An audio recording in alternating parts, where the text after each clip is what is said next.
के पेड़। सोहनपुर गांव में ठाकुर वीरेंद्र प्रताप रहता था। वो बहुत पैसे वाला था और वो बहुत दयालु किस्म का आदमी था। वो गरीबों की बहुत मदद करता था। उसके पास 3 जादुई नारियल के पेड़ थे जो कि उसने अपने गांव के बाहर लगा रखे थे।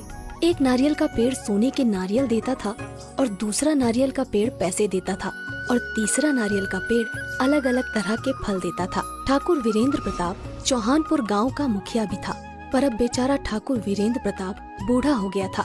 उसकी सेहत अब ठीक नहीं रहती थी। ठाकुर वीरेंद्र प्रताप के 3 बेटे थे।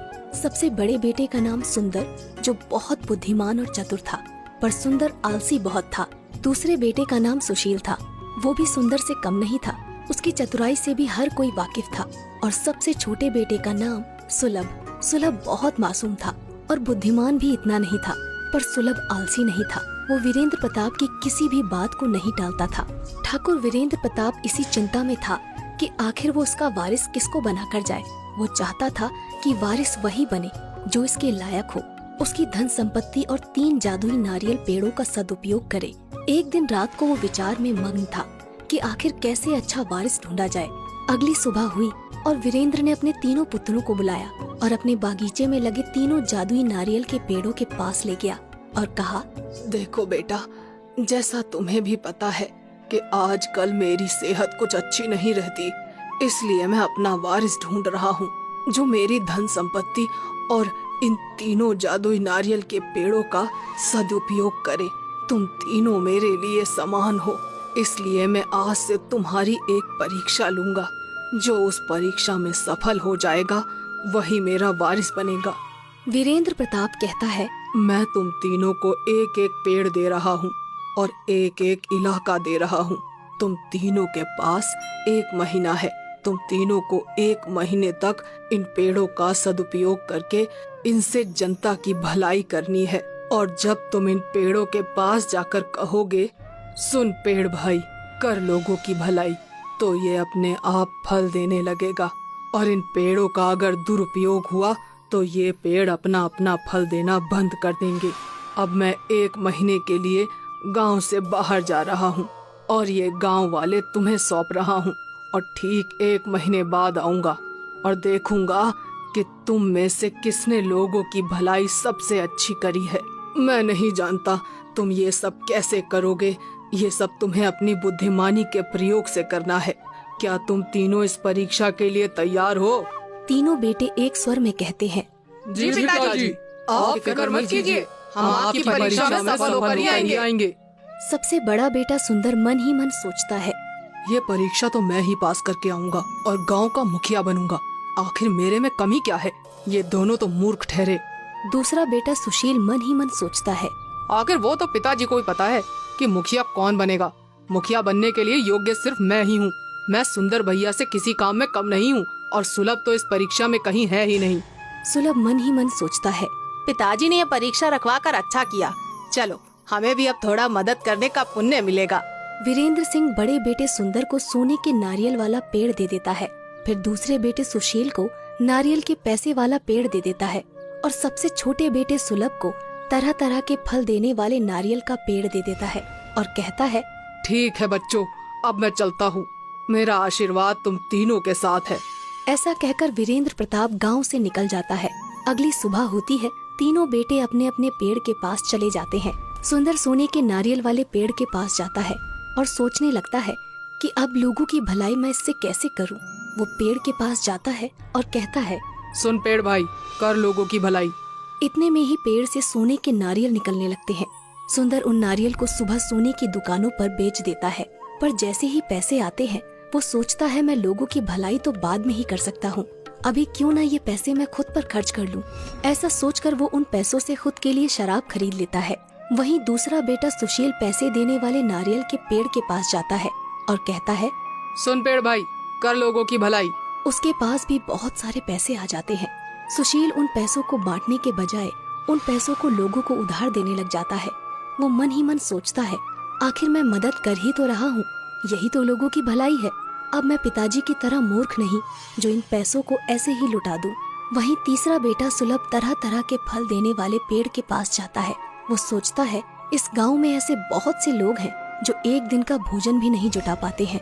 उनको इसकी सबसे ज्यादा जरूरत है।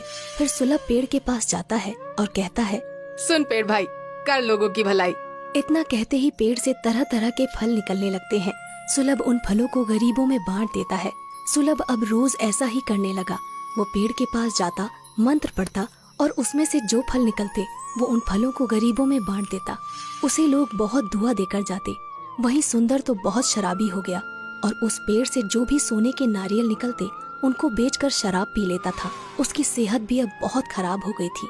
दूसरा बेटा सुशील, वो तो मानो गरीबों की मदद करने के बजाय उन पर जुल्म ढाने लगा था।